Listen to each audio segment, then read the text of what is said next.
Un des grands défis de Tisha B'Av, c'est qu'on nous demande de nous endeuiller sur quelque chose qu'on n'a pas connu. C'est un petit peu comme si on demandait à un enfant qui n'a pas connu son père d'être triste le jour de l'anniversaire de sa mort. Alors premièrement, un petit peu comme ce que Rabbi Nachman dit sur la prière, quelqu'un qui n'arrive pas à prier, il a qu'à prier pour réussir à prier. Voilà, c'est un petit peu pareil. On peut déjà être triste du fait qu'on n'arrive même pas à être triste. La Gemara d'ailleurs compare Am Israël en exil à de la chair morte qui ne ressent même pas la douleur. Ne pas ressentir, c'est peut-être moins désagréable que de souffrir, mais ça veut dire qu'apparemment il nous manque un côté vivant.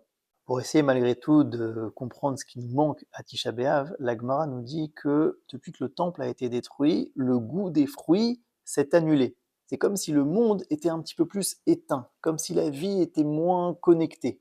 Aujourd'hui, si les sacrifices, ça nous manque pas, c'est parce que j'arrive pas à avoir de lien entre ma faute morale, sa réparation et tel animal que je vais devoir sacrifier, parce qu'on a perdu une certaine sensibilité, on est moins connecté à nous-mêmes et au monde en général. Et quelque part, c'était ça le temple, c'est affirmer que tous les éléments de la réalité sont intrinsèquement liés, que tout ça est un grand organisme, et c'est seulement quand on a ça qu'on peut réellement ressentir ce qu'est la vie, que réellement il y a du goût aux fruits.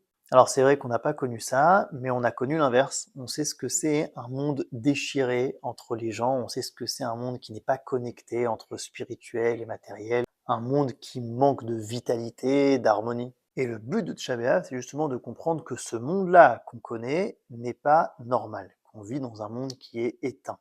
Et c'est seulement une fois qu'on a compris ça de manière très forte qu'on peut alors se relever et renforcer notre volonté d'améliorer ce monde. Somme Moïl à tous.